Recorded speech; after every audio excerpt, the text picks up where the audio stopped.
Hola, ¿qué tal? Me llamo Vivian Torres y voy a hablarles sobre los contratos consensuales y los contratos de compraventa. ¿Qué son los contratos consensuales? Son contratos que se forman por el solo acuerdo de las partes, donde intervienen dos declaraciones de voluntad, la oferta y la aceptación. Se perfecciona por el consentimiento de ambas partes. El consentimiento también se manifiesta de cualquier modo. Los contratos consensuales pueden formarse entre ausentes, ya que las partes dan a conocer su voluntad mediante una carta o por un mensajero. Según los romanos, ellos son los inventores del consensualismo. Los romanos llamaron a esta consensualidad aquiescencia. Un ejemplo claro de un contrato consensual es precisamente la compra-venta. Era llamada por los romanos emptio venditi. ¿Qué es el contrato de compra-venta? El contrato de compra-venta se configura como un contrato consensual, el cual requiere el consentimiento de ambas partes generando obligaciones recíprocas para ambos contratantes. El vendedor asume la obligación de entregar la cosa y el comprador pagar por su precio. Origen del contrato. El inicio o esencia de los contratos nace en los años 753 a.C., entre las antiguas personas que dieron inicio a la compra y venta de bienes. Asimismo, la palabra compra y venta proceden de las palabras latinas emptio y venditio. Todo sucedió en Roma, entre los ciudadanos de esta misma ciudad, que sin saberlo y gracias a sus negociaciones, dieron origen a esta actividad que actualmente se conoce como compra-venta. Origen de la compra-venta. El origen de esta nueva forma de intercambios tiene diversas teorías. Para una gran parte de la doctrina romanista, el origen se produce con la determinación de la cosa a transmitir y el precio de esta. Se lleva a cabo la stipulatio, por el cual se seguía la formalidad de formular una pregunta y elaborar una respuesta en función de lo preguntado. Sin embargo, esta formalidad se abandona con el simple consentimiento de ambas partes. Los intercambios comerciales entre ciudadanos romanos y peregrinos. Su función era debido a que la única garantía del cumplimiento de lo pactado era la buena fe. Se requería algún mecanismo con mayor fuerza jurídica. La necesidad de encontrar instrumentos que garanticen un seguro cumplimiento se une a la consolidación del comercio como una práctica a la que comienzan a dedicarse un gran número de personas de manera permanente y como forma de vida. Los pactos de compra-venta principalmente eran supervisados por un pretor, que era un magistrado romano, en caso de discrepancia entre los intervinientes para posteriormente quedar sometidos a los arbitrios judiciales sustentados en la buena fe de las partes. Este criterio se mantiene en la actualidad como se plasma en el artículo 1258 del Código Civil. Los contratos se perfeccionan por el mero consentimiento y desde entonces obligan no solo al cumplimiento de lo expresamente pactado, sino también a todas las consecuencias que según su naturaleza sean conformes a la buena fe, al uso y a la ley.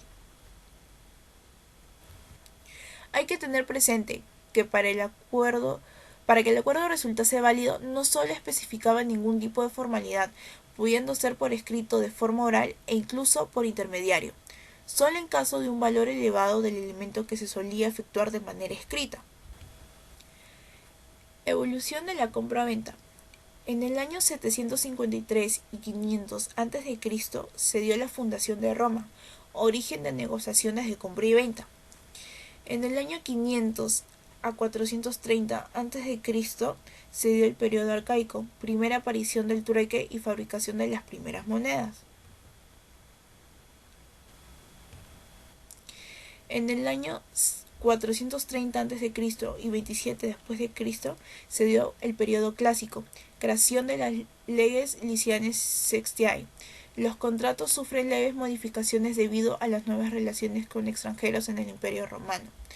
Del año 27 a 235 después de Cristo se dio el periodo clásico, que fue el inicio de ciudadanía en Roma, primera aparición de la compra-venta consensual.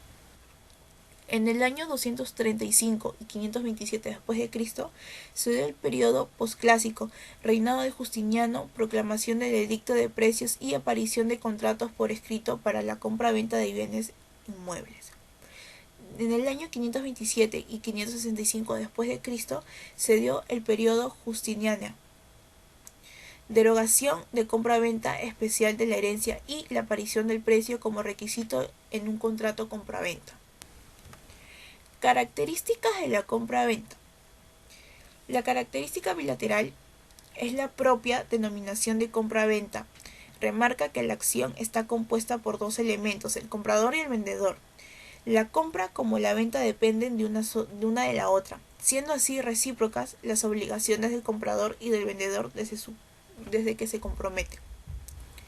La característica consensual deriva de carácter bilateral e implica la imposibilidad de perfeccionamiento sin el consentimiento de los interesados. En el digesto aparece una cita que remarca este carácter. La compra es de derecho de gentes y por ello se realiza mediante el consentimiento. Este rasgo diferencia la compra-venta de otros contratos del ius civili, ya que en el resto se necesitaba alguna formalidad para tener una plena eficacia jurídica, mientras que la compra-venta no requería más que el mero consentimiento. Lo más importante de esta característica es que lo pactado produce plenos efectos y tendrá absoluta validez sin necesidad de traspaso alguno o pago inmediato, empezando a distinguirse entre el momento de la perfección y del cumplimiento del contrato. No formal. Es una consecuencia de la consensualidad, ya que el hecho de que para el perfeccionamiento del contrato no se requiera más que el mero acuerdo entre las partes hace irrelevante cualquier tipo de formalidad. Gallo plasmó esta característica con las siguientes palabras, y decimos que por estos modos se contrae la obligación consensualmente porque no es preciso el empleo de palabras ni de escritura, sino que basta con que las partes contratantes consientan. Así quedaba en manos de los contratantes si para llevar a cabo la compra-venta se necesitaba dejar constancia de ello por escrito o meramente con que los interesados verbalmente acordaran lo necesario para su celebración. La característica oneroso. Como viene establecido en su definición, el precio ha de pagarse en dinero, es decir, que para ambas partes el intercambio de bienes por dinero supone un esfuerzo pecuniario que afecta a sus patrimonios. Así el vendedor perderá algún bien y para compensarlo recibe una suma de dinero. Por contra, el comprador ingresa un bien con lo que para compensarlo deberá realizar un desembolso. Se puede afirmar que se da un equilibrio perfecto entre las obligaciones de las partes, circunstancia que no se da, por ejemplo, en los contratos gratuitos, con independencia de que sean lucrativos o no. Los elementos de la compraventa. Personales, comprador y vendedor. Los elementos personales son las partes intervenientes en la acción, pudiendo ser tanto personas físicas como jurídicas.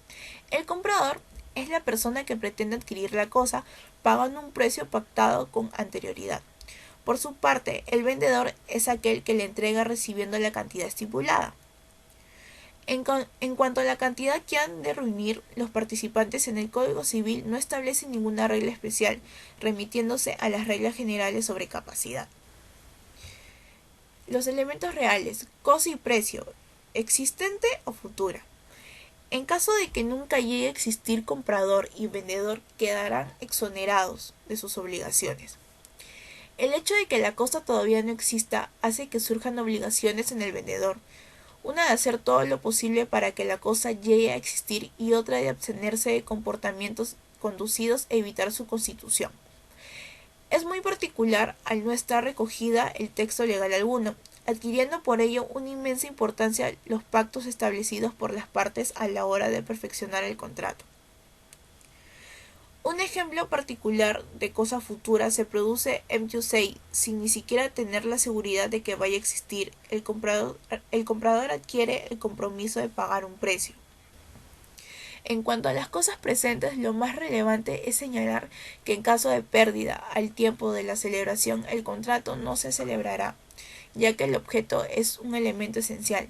Sin embargo, en caso de que pérdida parcial, el Código Civil establece lo siguiente: el comprador podrá optar entre desistir del contrato o reclamar la parte existente abandonado su precio en proporción al total convenido. El precio. El precio marcó una profunda discusión en Roma. Por un lado, los sabinianos defendían que no era requisito indispensable satisfacerlo en dinero, mientras los proculeyanos basaban sus teorías en la no realización del pago en dinero, supondría la no diferenciación entre la permutua y la compraventa. El jurista romano Paulo, uno de los más importantes y reconocidos en su época, se decanta en sus escritos a favor de los proculeyanos en la etapa justiniana. Un factor a tener muy en cuenta es que en muchos casos el Estado se encarga de la fijación de unos precios para ciertos bienes. Como consecuencia, en caso de un precio de mayor cuantía de establecimiento legal, habrá que estarse a lo que la norma disponga, que en unos casos será la nulidad y en otros la fijación de un precio acorde a la legalidad. Los elementos formales. En cuanto a estos elementos, únicamente hay que señalar que el mero consentimiento es suficiente para perfeccionarlo, como dispone el artículo 1450 del Código Civil, que nos dice que la venta se perfeccionará entre comprador y vendedor y será obligatoria para ambos, si hubieran convenido en la cosa objeto del contrato y en el precio, aunque ni la una ni el otro se hayan entregado. Con este artículo se demuestra lo expuesto en epígrafes anteriores acerca de que no es necesario el pago instantáneo de la cosa ni su entrega, simplemente basta que los interesados lleguen a un acuerdo satisfactorio para ambos. Promesa de venta. Una modalidad de compraventa que hay que tener en cuenta es la validez de la promesa de venta. Este documento actúa como aval para el comprador, ya que el vendedor se compromete a no venderlo a una persona ajena a las partes firmantes. Otro aspecto a señalar es que en esta promesa de venta se fija un plazo para materializar la compra-venta y es usual que las partes establezcan unas garantías en caso de incumplimiento. Esta promesa de venta es sobre todo empleada en la vivienda. Por ello, la Ley General de Urbanismo y Construcción exige que la inmobiliaria responsable realice la promesa de venta ante notario fijando una póliza de seguro que habrá de ser aceptada por el comprador. Sin embargo, es preciso señalar que la jurisprudencia del Tribunal Supremo señala que la mera promesa de venta no hace efectiva la transmisión del dominio, teniendo la consideración de precontrato. Venta de cosa futura. En esta estrecha relación con la promesa se encuentra la venta de cosa futura, la cual fue aceptada en determinados supuestos por los juristas romanos. Dentro de esta forma de compra-venta hay dos modalidades distintas. De una parte está la optio rei sperei, que es aquella en la que el comprador y vendedor acuerdan la venta de una cosa que, pese a no existir en la actualidad, se prevé que vaya a poder realizarse, bien mediante la intervención del hombre o mediante el curso natural. Por tanto, para que se pueda realizar la cosa tiene que concretarse, resultando no válido en caso contrario, con lo que no se desplegaran los efectos habituales de la compraventa. Pactos de la compraventa. El primer pacto es lex commisoria. En virtud de este pacto se tiene por no celebrado el contrato cuando el comprador deja de pagar el precio dentro del tiempo señalado, debiendo restituirse la cosa con los frutos percibidos. El segundo pacto es el indiem addictio. Es un pacto que, por virtud del cual se reserva al vendedor la facultad de rescindir el contrato si dentro de cierto tiempo se presenta otra persona que ofrece mejores condiciones. Transcurrido el plazo sin que nadie haga una oferta más ventajosa o haciéndose esta no la acepta el vendedor, se considera firme el primer contrato.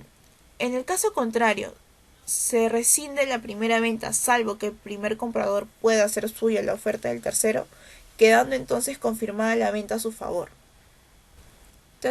Tercer pacto, pactum displicentiae. Mediante este pacto, el comprador se reserva la facultad de rescindir el contrato si la cosa no resulta a su agrado, o bien supedita la propia existencia de compraventa al hecho de que aquello ofrezca interés. Si no se fija plazo a uno u otro respecto al edicto curul, otorga al comprador un actium in factum ejercitable durante 60 días, por regla general, para declarar sin vigor el contrato habiendo transcurrido tal tiempo.